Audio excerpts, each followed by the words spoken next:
Welcome back to Beat the Count Boxing Podcast. We are here at Sweet Science Boxing and MMA in Hawthorne, California. I'm Sean Fitzgerald, your boxing enthusiast, and with me, as always, my co-host Anthony Stax Saldana, lead writer for Supreme Boxing. Welcome back, Stax. Glad to be back, Sean. I'm glad to have you back. Where have you been? I've been gone, man. Actually, I was at the Pacquiao-Thurman fight a few weeks ago. Oh, yeah? Yeah, so that was a pretty interesting event. There we were out there, I think, all week.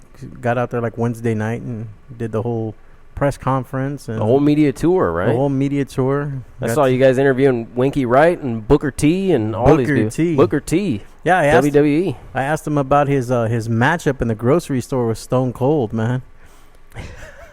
Yeah. Did you really? Yeah, man. He said that. I asked him if he had to pay for the groceries. He said, no, man.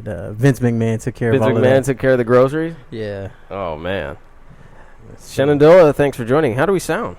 We sound good? So let us know. Yeah, I'm trying to share this. You're going to share it on Facebook? Yeah. I appreciate you. On el face. See. Oh, man.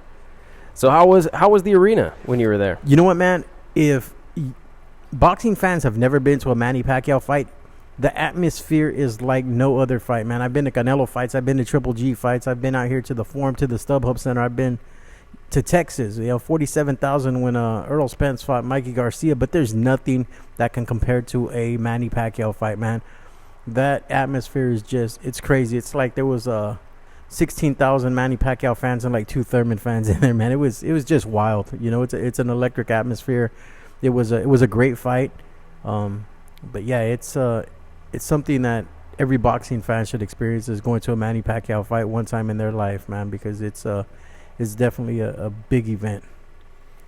We talked about it a little bit on the chat last week. We had Adon Ochoa here, and actually, before I get too into it, I do want to say that I know that if you follow me on Instagram, if you follow me on Facebook, we had planned to have Alfonso Gomez here with us this afternoon. Alfonso had an emergency. He wasn't able to join. He sends his apologies to us, the hosts, as well as to the viewers, and we look forward to having Alfonso on again in the future. So if you're just tuning in, Alfonso will be on with us sometime in the future, but we hope everything's well with him.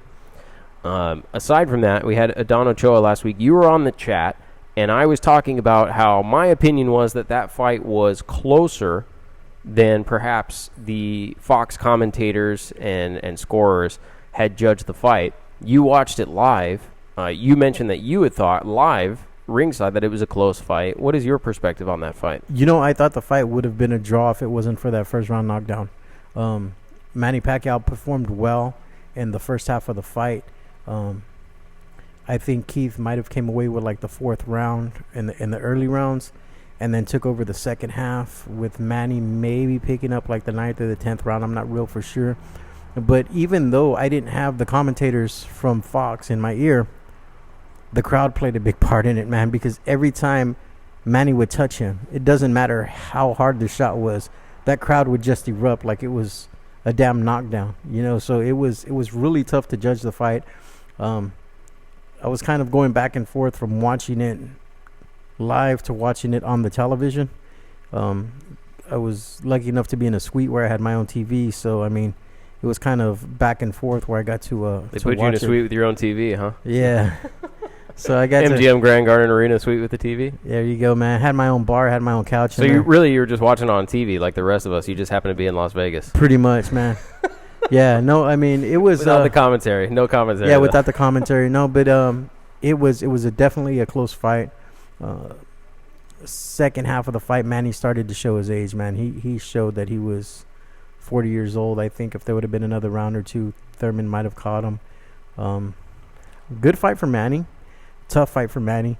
The interview afterwards, the post-press conference, Manny was trembling. Manny was hurt. He was having trouble understanding what was being said to him during that interview. He didn't want to be there. I don't know what the exact conversation was between him and the people from PBC, the PR from BBC, but it was like, hey, you got to sit here and answer a few questions, then you can go. It was a very short press conference. I'd say maybe 10 minutes at the most, and he was gone. He didn't want to be there. Yeah, I think one thing that I was surprised by was the Fox commentary team seemed unimpressed with the effectiveness of Keith Thurman's punches, particularly through those middle rounds. So I think if you look at that fight, Keith Thurman pulls out about 4 rounds in a row right in the middle of the fight, and all of the momentum is really going in his direction until the point where Manny Pacquiao lands a body shot that really almost floors Keith Thurman. Yeah. Sometime in the 10th round. And then beyond the 10th, 11th, and 12th, it gets a little bit more competitive between the two.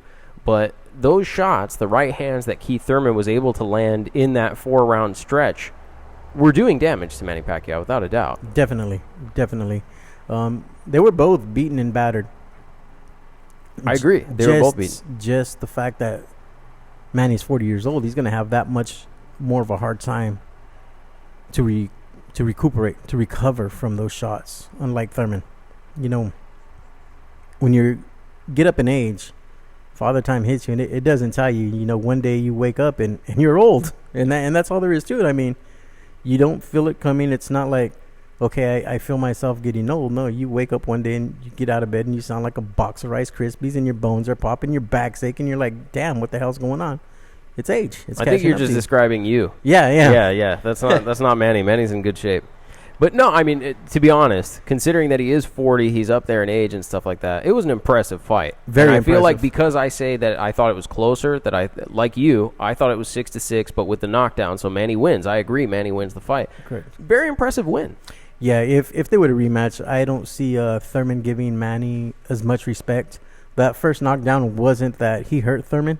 He caught Thurman stepping straight back on his back foot.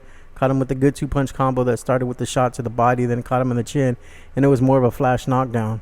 You know, but as far as to say he actually hurt Thurman with that knockdown, he didn't hurt him. And I think that Thurman could put up with Manny's power. If he were to take a different game plan, where Manny has that same game plan, I don't see Manny adjusting as well as if Thurman were to come in with a separate, a different game plan as he did in the first fight. If he were to come and be more aggressive. And that's how I actually thought that Thurman could win the fight, is if he just came out on fire, took the fight to Manny and knocked him out quick. I thought that if it went the distance, which it did, that Manny would end up winning a decision victory, but I didn't expect that knockdown either. Shout out to Damon Gonzalez. He's on the live chat. He says, Stax is in the building. That's right. He's returned from Las Vegas, MGM Grand Garden Arena. Stax is back this week with me.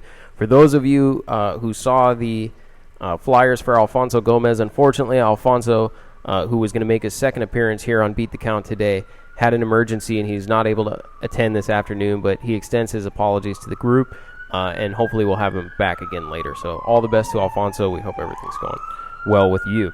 Shout out to Damon, Latin Box, man. What's going on, Latin Sports Box? Damon, he's out of Florida. He's a writer and photographer out of Florida. Good guy. I think he just got inducted to the Florida Hall of Fame. So good people, man. And he's bringing me some Cuban cigars next week to Vegas. So big shout out for that, man.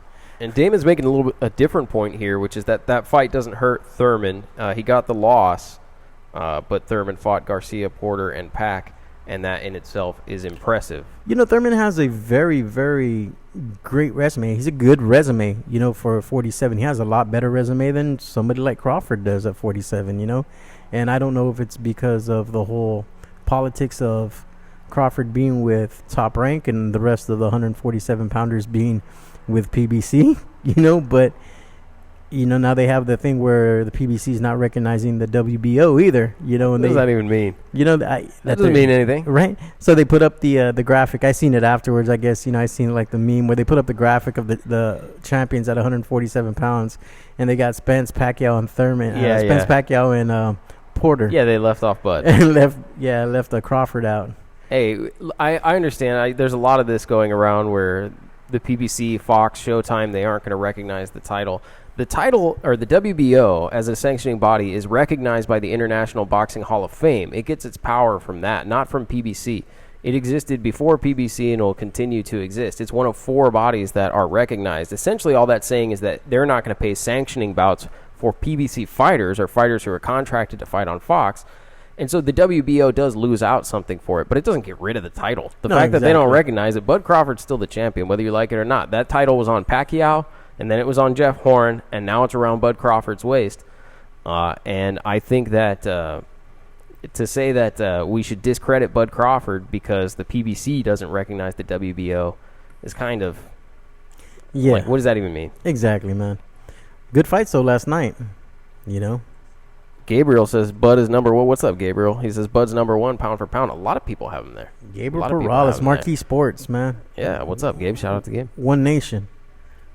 But there were good fights last night. I agree. Maurice Hooker. What do you want? You start off with the Hooker fight? Yeah, why not? Well, really quickly. Because Gervonta. there's more. Yeah, let's go to Gervonta and Tevin Farmer because there's not really a lot to say about those fights. I would say that Gervonta Davis and Tevin Farmer both played out in the way that you would expect, given the way that we know Gervonta Davis to perform against lesser competition, and we know what Tevin Farmer looks like. Every time he fights. Every time he fights, yeah. Right? And it was no different. So Gervonta Davis looks like what he looks like against that level of competition. Tevin Farmer, of course, did what he does. And who was he looking at? That's messed up, man. I was just asking. Oh man, was he just punching the boxer in the middle? Just punching the boxer in the middle? Oh man, hit the guy in the middle? That's tough, man. I can't subscribe to this. I can't. Oh, look at you're making the live studio audience mad here. Shit. No, but Farmer did what he did, man. He took care of Francois. That's what he looks like, right? So yeah. At the end of that, I think the only notable thing is that they both called each other out. We would want to see both of these individuals step up in terms of competition. I think everybody would like to see a fight between those two.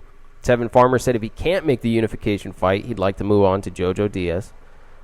Do you think that can happen given the promotional boundaries between these two fighters? I think it can, but I don't think it's going to happen anytime soon. I think Golden Boy has other plans for Jojo down the line. I think maybe something coming up in September with Gancio.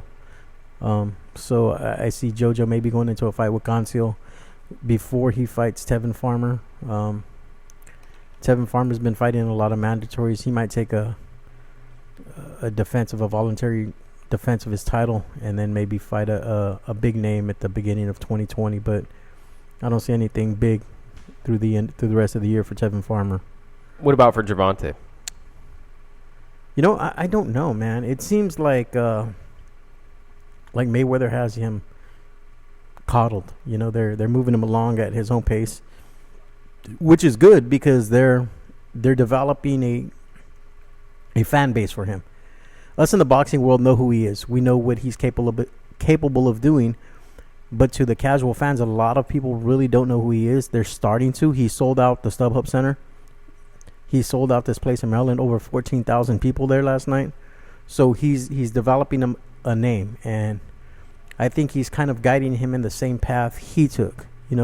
Where he started fighting big name fighters. And when I say he, being Floyd Mayweather, his manager, is kind of guiding him in the career in the direction that he went. He fought a lot of big names, but he fought a lot of these guys on their way out, or early in their career, like Canelo. I think he fought Canelo when Canelo was 21. 22, I think. Yeah, so, it's not a bad marketing strategy, but it's not what fans want to see. People that actually know the sport want to see. They want to see him in there against the tougher fights. And making weight, it just seems like he's been having trouble making weight. I know he made it the first time this time, but he didn't look too good on those scales, man. I think he should actually step up to 35. There's some tough competition there at 35 for him. If he stays at 30, he's got, like you said, he's got Farmer. He's got Burchelt. Jamal Herring. I could see maybe a fight between him and Jamal Herring. DAZN and Top Rank worked with each other last night. So, doesn't mean they can't work with each other again. So, we'll see. I think Isaac Nash Bay is with you at the 135. He says, what about Loma and Tank at 135? I think that's a great fight at 35. Tank strong. Loma's been put down before. He got put down by Linares. Yes, he did. He had trouble with a pressure fighter, his second fight of his career when he took on Salido. So Salido took it to him, put the pressure on him, fought dirty. A lot of dirty boxing, as they call it. Hit him in the hips a lot, so he wasn't used to the bigger guy bullying him. He didn't make the adjustments. He was still fairly new, learning the professional boxing here in the States. Coming from that amateur pedigree that he had of over 400 fights. So, I think a fight between him and Loma would be good. Loma would have to, really box.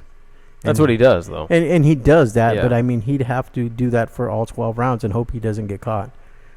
So I see it as a competitive fight. I'd like to see maybe Davis get a few more top level fights. Maybe somebody like a Gamboa.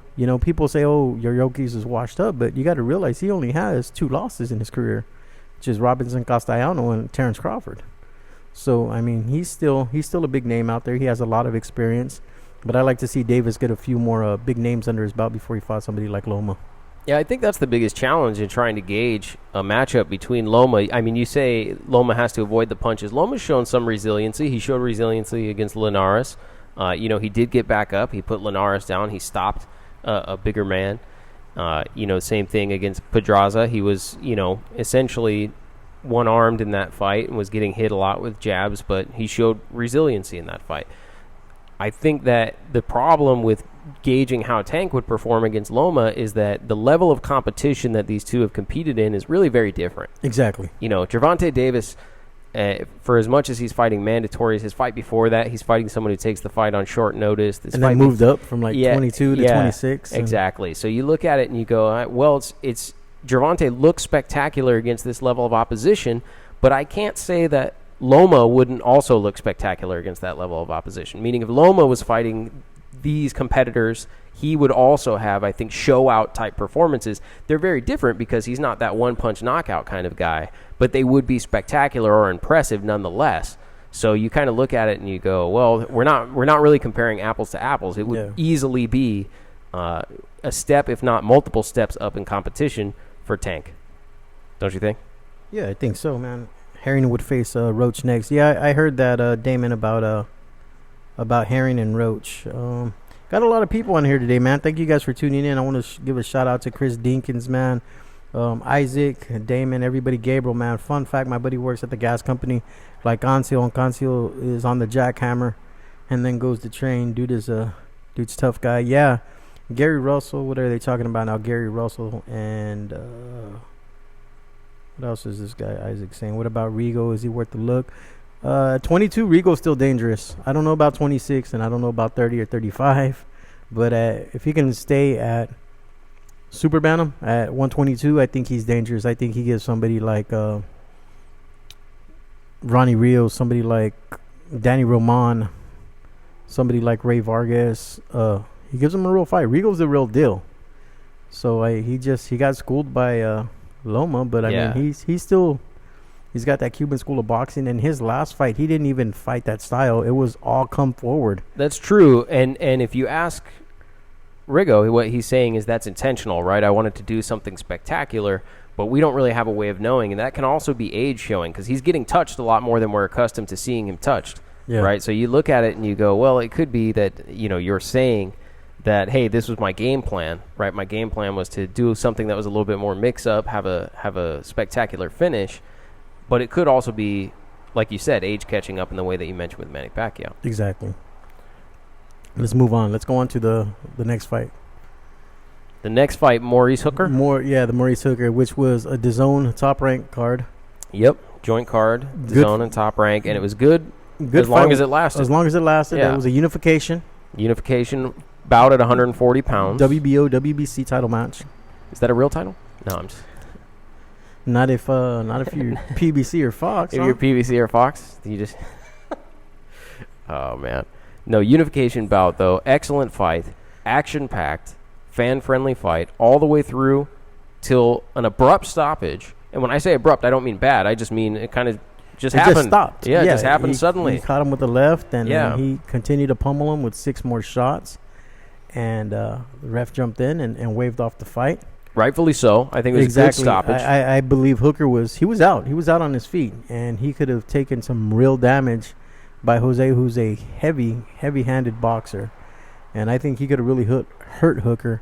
I know afterwards, like always, you have people saying, oh, early stoppage and whatnot, sure. Especially because of the fact that, this past week we had 2 fighters pass away, and we'll get more into that as the show continues. But one of the things is, they're gonna be quick to jump in now that they had 2 fighters die. Hooker was out. Hooker made the statement to Christina Poncher from Top Rank after the fight and said, Look, 2 fighters died this week, and I didn't want to be the third one. I was hurt. It was a good stoppage. Yeah. So and he also didn't protest in the moment to the extent that you see sometimes fighters go, and protest to the referee, but that wasn't happening here. No. Yeah. It was a solid fight. Ramirez was able to cut off the ring and was able to take the fight inside to Hooker. Hooker couldn't control the distance. I don't know if he wasn't throwing enough or if it was just the pressure, the overall pressure of Ramirez able to withstand those punches. But in between a few of the rounds, you could hear Robert Garcia telling Ramirez, don't respect this guy. He can't hurt you. Don't respect him. Get in there and finish the fight. And I at that time, I didn't know if that was the right advice or not to respect him. You should always respect the punching power of another professional athlete. But it worked. Well, I think it was there, too. So some of those comments make it sound like Ramirez was in control of that, and he was in control of moments, but he was also getting touched up in quite a few of those moments. When Hooker was able to find the distance and appropriately apply it, he was actually succeeding in exchanges. It's really when he's against the ropes or when he's trapped that he was really getting landed on a little bit too frequently. So he did experience success in those rounds. You could probably give him a few of those rounds. Yeah. Fun fact, Stacks works a full-time job and covers every fight I can think of, workhorse. No, you guys are stroking Stacks' ego a little bit too much today. It's because they don't know who you are, bro. You gotta get out there and make friends with people. You can't act like the stuck-up white boy, brother. You gotta get out there and you gotta. You know better though. Yeah. You know where I come from, man. Nah, exactly, man. Now, Sean's good people, man. Look, when you guys see Sean at the fights out here in Southern California, just go up and bop him upside the back of the head. What's up, brother? Treat him the same way you do me, man. Only in English. Nah, yeah, just in English. No, so back to the point now of the boxing world losing 2 fighters. Actually, it was 3 in the last week and a half. 2 fighters being in the ring. Of course, we lost the great Pernell Whitaker. He was hit by a car in his home state of Virginia. A different kind of tragedy. Tragedy nonetheless, but not the same as these other two. Exactly. Yeah. Now, you had some very bad things happen in both of those fights. We'll start with Maxim Dadashev. The Maryland Athletic Commission dropped the ball big time. In terms of providing medical attention? Exactly. To go 20 minutes without any type of medical attention, to have that kid sitting there while ESPN's interviewing coaches and interviewing trainers. Anybody, that doctor should have known as soon as Maxim started throwing up, as soon as he left that ring, that there was some type of head trauma, that he needed attention. They should have took him out on a gurney, and they should have got him the attention he needed. There is absolutely no excuse for that. Thank God and knock on wood that here in California we haven't lost a fighter yet. And I talked to you a little bit about this earlier, where the sanctioning bodies have to come together and the state athletic commissions have to come together and make an organized ABC medical rules of boxing, where they can pick up their iPad, they can pick up their laptop, and they can say, okay, Fitzgerald, you were suspended in California, or you were knocked out in Florida. You're not fighting in Iowa. You're not fighting in Maryland. You're not fighting here. You're not fighting there. I've seen fighters, Abner Mares, for instance, where he was suspended in New York or couldn't clear medical in New York, but then turned around and fought in Texas. It shouldn't be that way, man. If you're suspended in one state or you can't clear medical in one state, another state shouldn't allow you to fight. And they all have to. They all should have the same type of training. I talked to somebody from the California Athletic Commission the other day, and he was talking about they have a level 1 trauma doctor in the arena at all times. They have to have a hospital that has a level 1 trauma surgeon on site that's within 30 miles of the arena. They have to, or they're not going to do it. They had some fights in Saboba, which is out in the middle of nowhere, basically outside of Palm Springs, halfway between Palm Springs and Temecula, and there's nothing out there. The nearest hospital was Loma Linda, which was about 60 miles away, right? Well, what they did is they went ahead and they put a level 1 trauma doctor in that hospital on the Indian reservation, just in case they had an accident the night of the fight, that they were able to move them to that local hospital that was there, have a trauma doctor look at them, and then fly them out if need be. So the State Athletic Commission here in California is on top of it.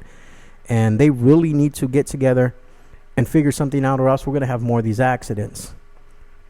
The second thing that failed is with Santillan in Argentina.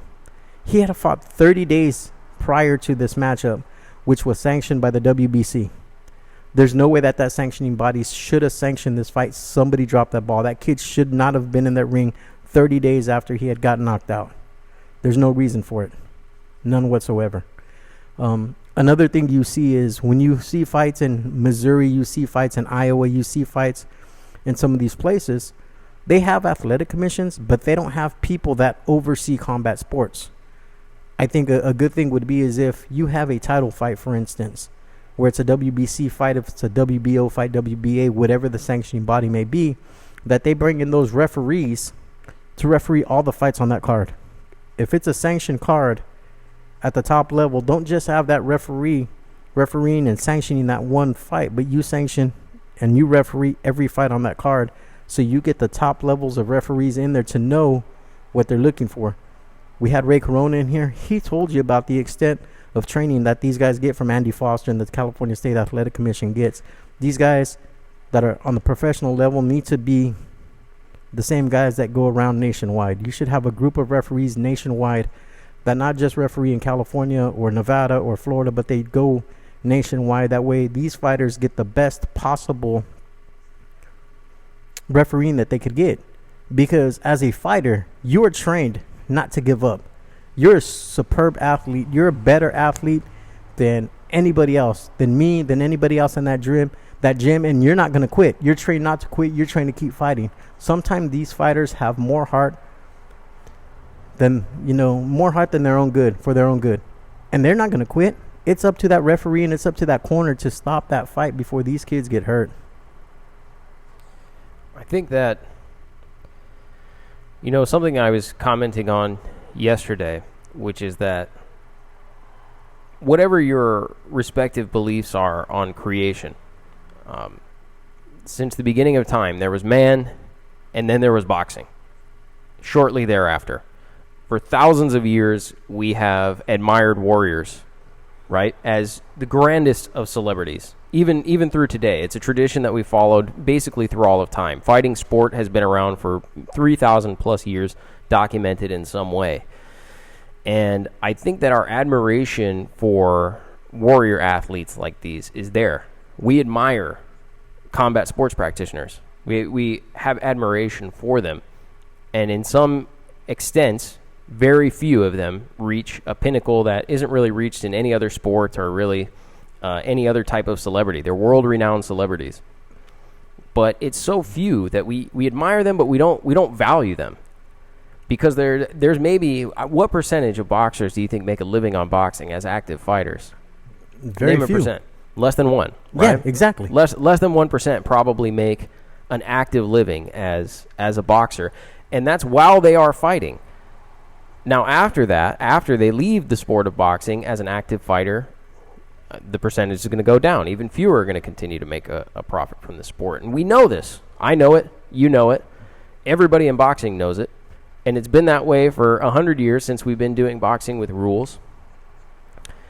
Boxers are kind of the last person to get a slice. They're the last person with their hand in the pocket, right? You get the promoters, you get the commissions. Everybody goes first, and then boxers come last.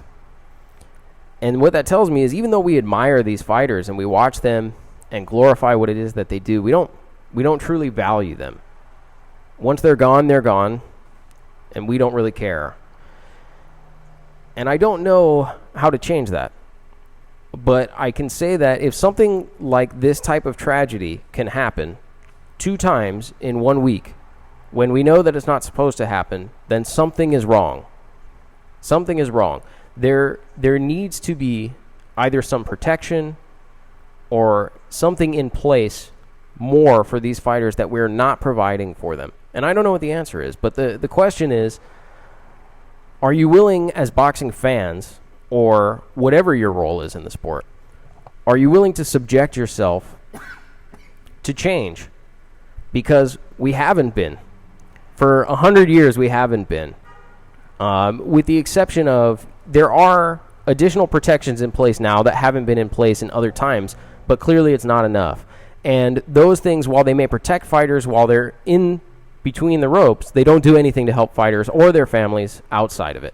So what do we need to do is the question. And I don't have an answer. And I tell you why I don't have an answer, because there's so much money involved in this sport that you're going to have incompetent motherfuckers do stupid shit throughout wherever you're at. Whether it's in Argentina, whether you're in New York, Texas, you got people that don't care. Whether it's the sanctioning bodies, whether it's the promoters, whether it's the athletic commission, you have people that are just incompetent and don't care. And the thing, and what I'm trying to say in that is, Pacquiao, for instance, I witnessed Pacquiao after that Thurman fight shaking and trembling. I'm nobody to tell Pacquiao, hey, retire. Maybe you need to stop. You're 40 years old. Maybe you should look at Freddie Roach and not want to end up with that pugilistic dementia. Maybe you should take a look and realize you're a senator and you can go on and do other things and not have to worry about boxing. I'm nobody to tell Manny Pacquiao that. Maybe somebody is. Maybe it's Al Heyman, right? But then Heyman tells Pacquiao, no, I can't do it. I don't want to do it. My ethics aren't going to allow me to let you fight and get hurt anymore. But guess what? The next man is. The next man's going to run this guy down like a racehorse until he's dead. And guess what? The next racehorse will come right up and we'll continue to watch it, man.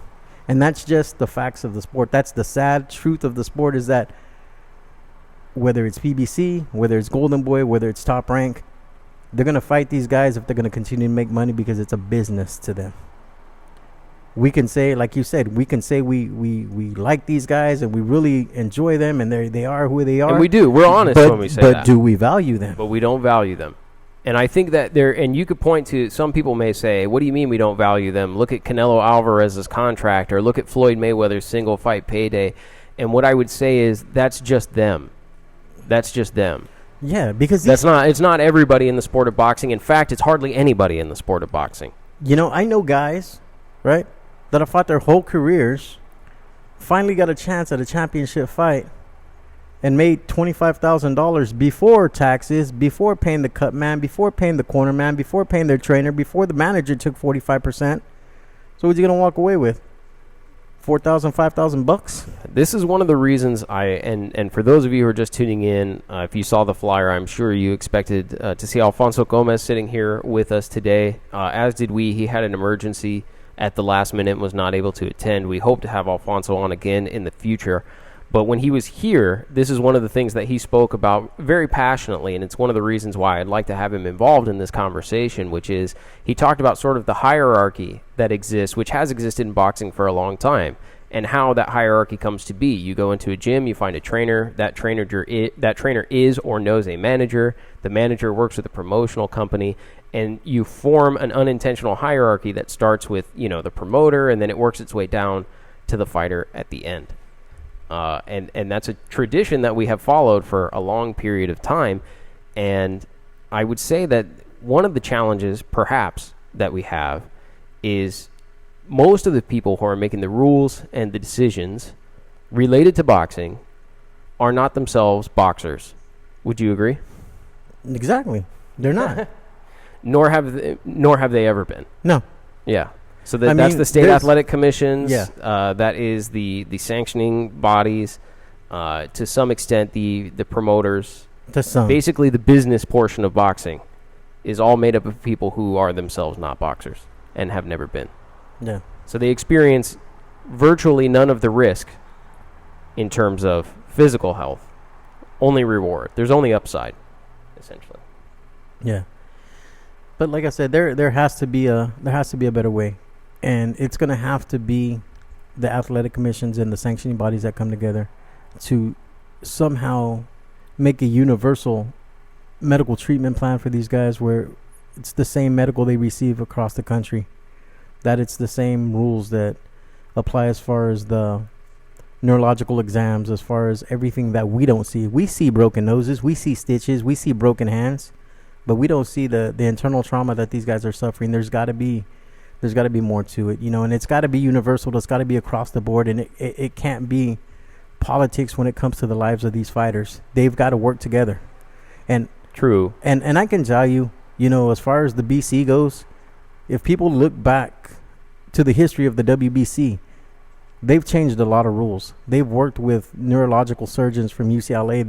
They implemented the fourth rope. They changed it from 15 rounds to 12 rounds because, as we know, people that follow boxing, it's the onslaught of punches that kills people.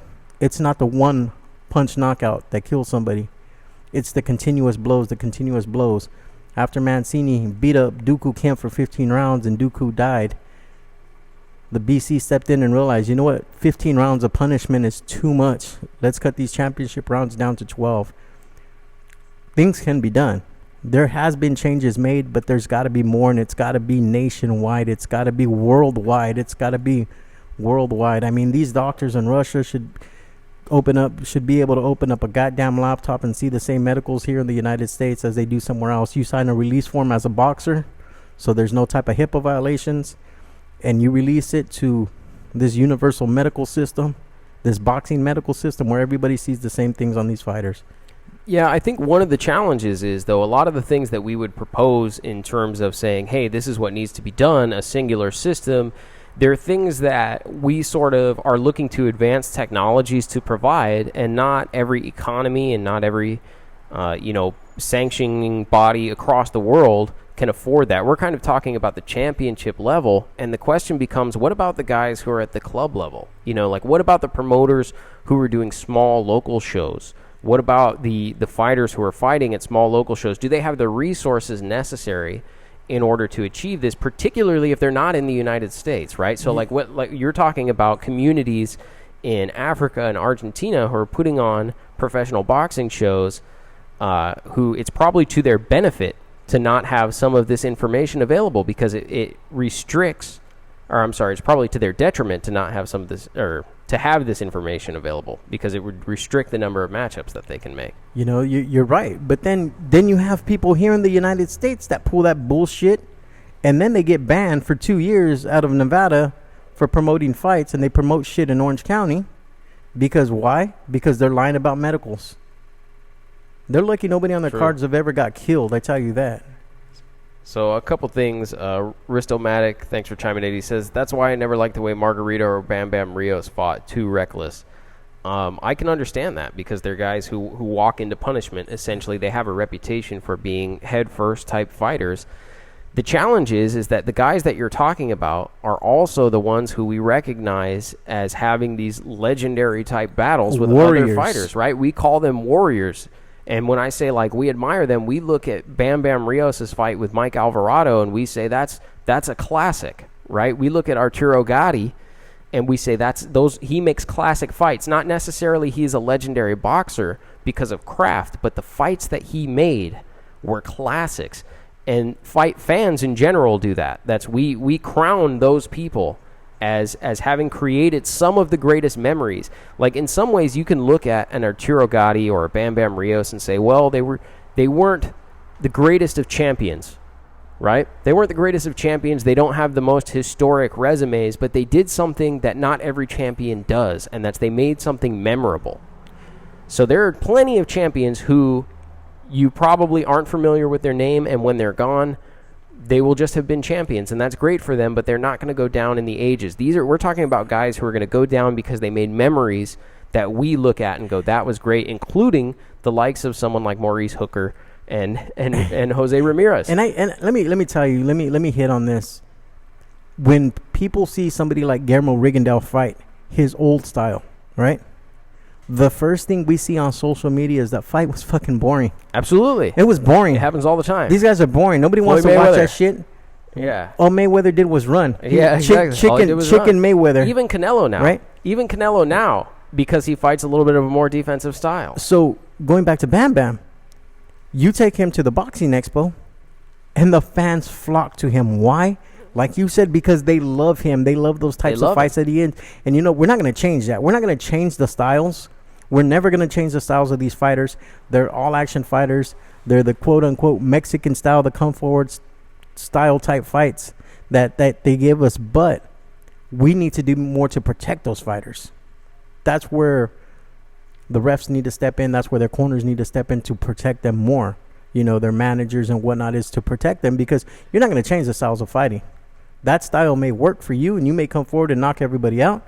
Tyson, You know, Yeah. he didn't get hit, but that was his style. I think the truth is that when we talk about these things, we say, hey, how can we make this better? And we focus on in-ring performance of fighters, right? We say we need to do things, and the examples we give, oh, we made less rounds, we did this, we did that. But it's really not just the in-ring performance of fighters. A lot of what needs to change is everything else. It's the way that sanctioning bodies behave. It's the way that promoters behave. It's the way that managers behave. It's the way that we as fans react to this sport. And I think that's the hardest thing, is we can't leave it up to the fighters or in-ring rules. There's not necessarily a new rule that we can put into place that's going to resolve this. It's professionalism. It's the business of it, that needs to change. And it starts at the lower levels. It starts with these kids from the United States going to Mexico and padding their records against kids that don't have any damn business being in that ring. You get these guys that want to start off 10-0, 12-0, 14-0, 15-0 with 10 knockouts, 15 knockouts, whatever it may be, going to TJ and fighting these guys. And it's sad that happens. I can understand if they're not 18 years old yet and they're fighting and they're trying to learn before they can get to the States and fight. But it's a different story when you're 23 or 24 years old and you're still down there fighting and knocking out these guys that don't got no business in the ring, and you're going down there and winning every damn fight in 1 or 2 rounds that it's not doing anything to help you progress as a fighter. So that's where it starts at. It starts on the lower levels and then it works its way up, and it's bad. And there is one other thing I want to address as part of this topic, and it is weight cuts. You'll see a lot of people now giving examples of, for instance, Alfonso, who is going to be our guest here today. You said you watched the video where he used the egg and the cup and the water to sort of explain, and you've done it on the show before, using a water bottle to kind of illustrate the impact to the brain of a dehydrated body. And I have said before many times on this show that weight classes have been kind of, for lack of a better term, bastardized, in the sense that they're not really used anymore so that fighters of the same size can match up against each other. So what happens is you have people who are dropping weight in excess of 20 pounds, like they're rehydrating up 20 pounds the following day, which is to say that it's not their natural size. And it happens so much that you can see examples even recently of fighters who are competing for a title at the highest level not making weight because their body simply didn't have any more water weight to shed come the time of the fight, which essentially means that person is nowhere near the natural weight that they're attempting to fight at. And I do believe that one of the issues is the intention of weight classes is for people of the same size to compete against each other, not for giant men to come down, shed 30 pounds of water weight, and compete at that level. And I know that there are things that have taken place, particularly, weigh-ins 10 days before, 15, as many as 30 days before, as well as clauses about rehydration. Exactly. But clearly, it's not enough, right? And that's where the athletic commissions have to step in and work with the sanctioning bodies. They have to take a back seat to what's best for these fighters, and sometimes they're not. The WBC has tried to implement this in Las Vegas, where they do next day weigh-ins to see, just to take a poll, not necessarily that they're going to do anything to the fighters, but just to try to get a poll of how much weight these fighters are gaining for scientific purposes. And the Nevada Athletic Commission doesn't want to allow them to do this. I saw that. They're doing it here in California, and rules are going to be changing. I know it's starting with MMA fighters. They're trying to work on something with MMA fighters where if they come in more than 10 pounds over the limit that they weighed in the next day, then they're not going to be allowed to fight at that weight anymore. So if you're fighting at super bantamweight at 122 and then you come in at 133, your next fight's going to be at 126. You're done. No more are you fighting at 122. That's it. It's a danger to you. It's a danger to your body, and it's a higher risk of you getting hurt. But that's where athletic commissions have to work together with these sanctioning bodies for the sake of the fighters.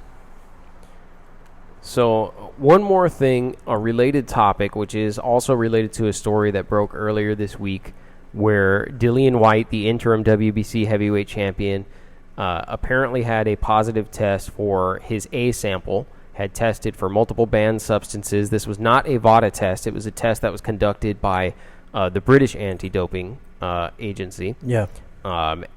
Eddie Hearn has since come out and described the circumstances of that test, saying that there was a hearing held before the event and that Dillian Whyte had, in fact, been cleared to fight by the British Boxing Board of Control, which is the organization that had domain over this particular event.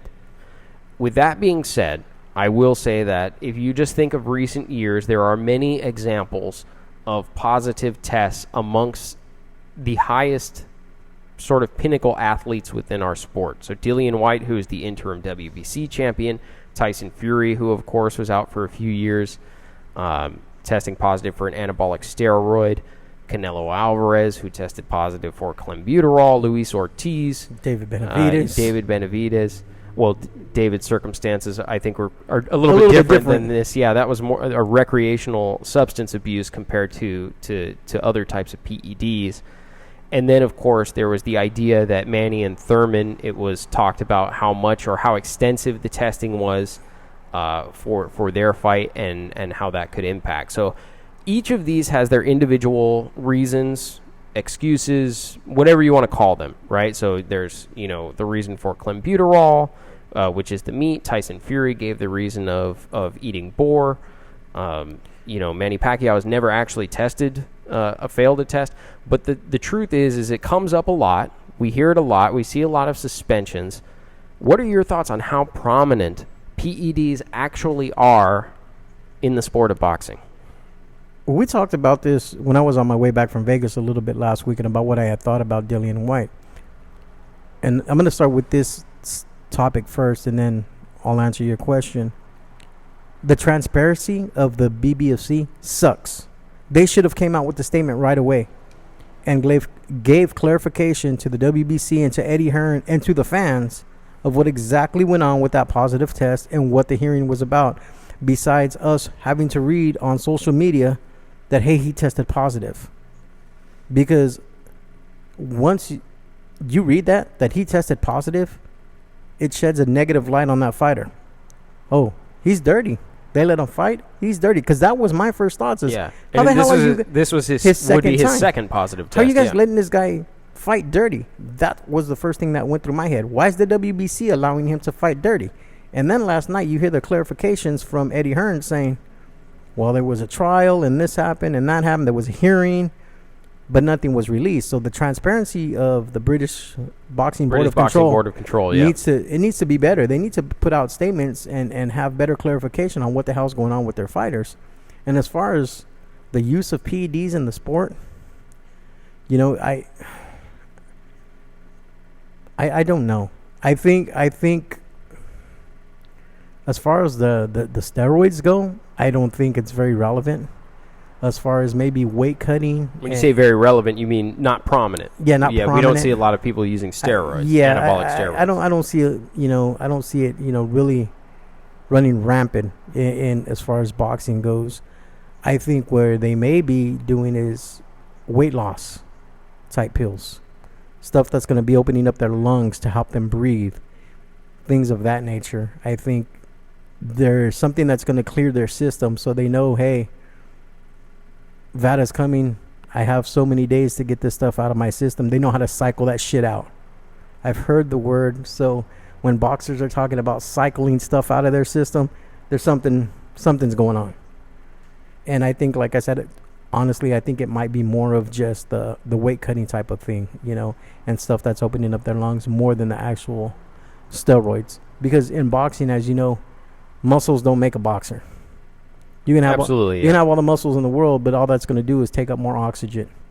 That's more oxygen that's going to have to be fed into these. It's more, which is basically in turn it's going to kill them in the longer fight. If they're all this muscle bound person, they're not going to have that. That's what they're going to need to be able to breathe and be able to feed that oxygen into their muscles. So that doesn't always mean that they're going to be the better fighter, the better boxer. So like I said, I think it's more weight cutting stuff that they're into.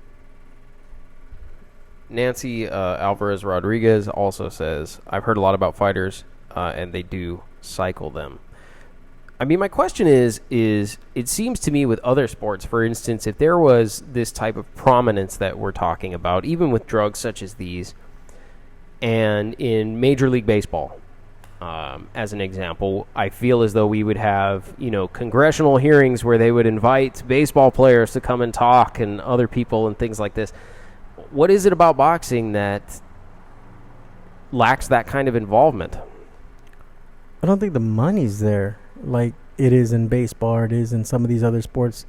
These people spend billions and billions and billions of dollars. There's games every day that 50 or 60,000 people are going to see. You can go to a Dodger game any day. There's upwards to 45,000 people watching a Dodger game. Where how often are you going to get 45,000 people in a boxing match? You'll be lucky if you get 14,000 damn people in a big boxing event. Here, for sure, yeah. Once every 90 days. The money is more prevalent when it comes to these sports. And I think it has a lot to do with people just being blackballed. If they don't like them, they don't like records being broken. They don't want to see McGuire break records. They don't want to see Barry Bonds break records. They don't want to see, for one reason or the other, let's put a congressional hearing and get these guys. I think there's more. It's the politics. I don't think the politics in boxing are big enough to go after some of these fighters or to go after, some of these trainers. What are they going to get from them? Nothing. We're going to lock them up. Okay, bring in the next fighter. Where in baseball, it's a lot more money. There's a lot more politics involved. There's a lot more. You had one of the ex-presidents that owned the Texas Rangers.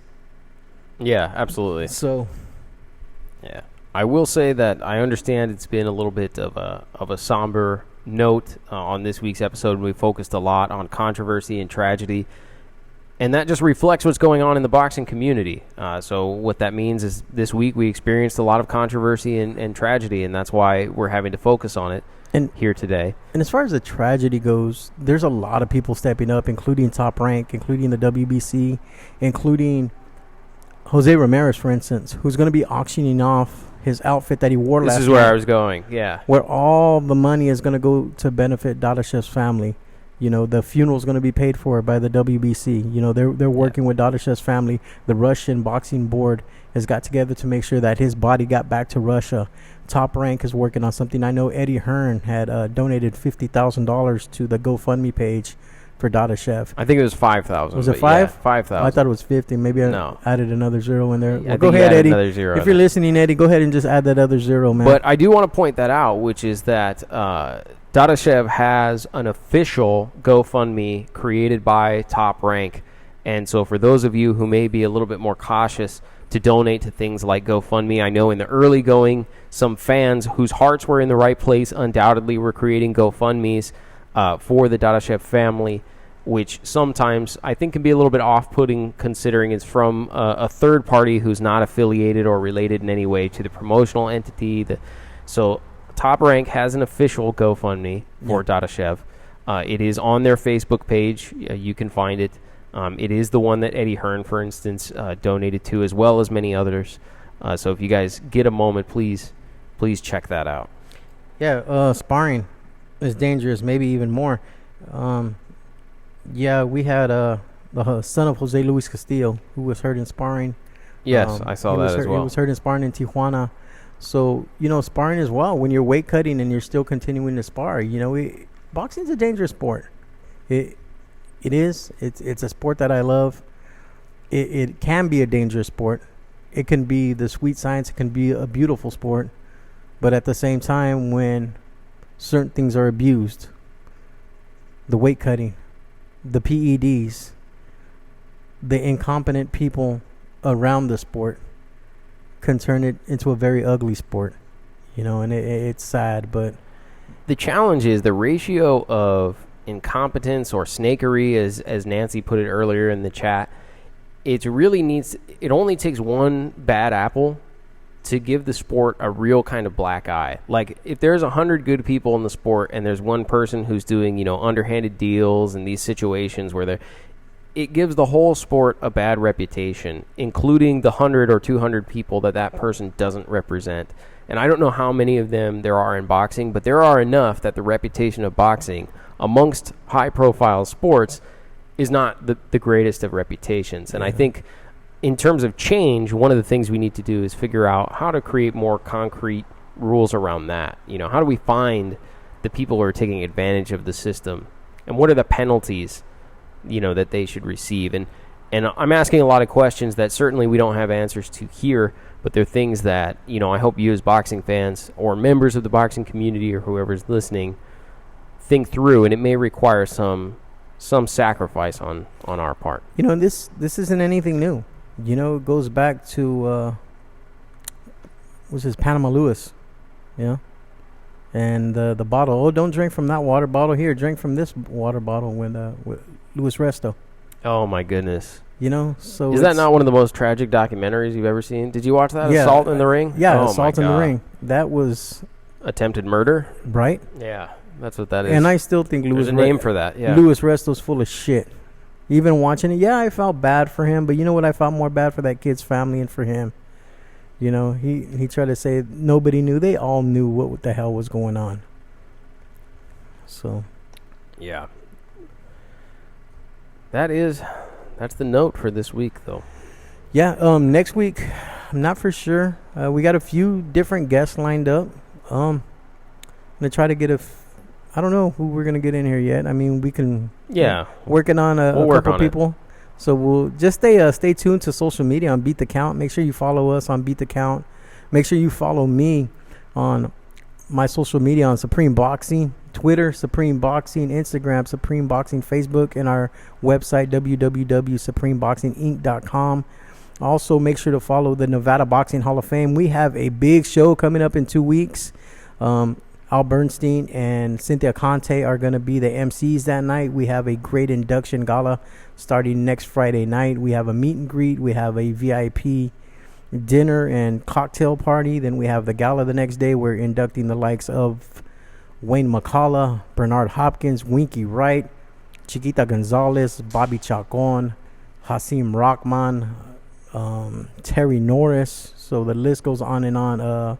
Juan Marquez. So it's going to be a great show next weekend in Vegas. That's the 8th and the 9th in Las Vegas.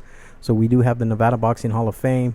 We got some big fights coming up in Southern California. You had Jesse Magdaleno on August 17th fighting at the new soccer stadium. Top ranked card there. So we got some interesting stuff coming up in boxing. But like I said, thank you guys for tuning in. It was a good show today. We had quite a few people watching, so thank you guys. Yeah, thank you for being so active on the chat today, as always. Amateur show as well. Yes, we have a WBC Green Belt amateur show that Saturday, the day of the gala, that morning. And basically, that's like an elite type of show. It's not just any fighters that are getting there. These are the elite, the best of the best amateurs that will be fighting that day in Vegas. So if you're there, man, make sure to stop by, say hello. Stop by and you see me, man, you tell me hi, and that you got to say, I listened to the Beat the Count show.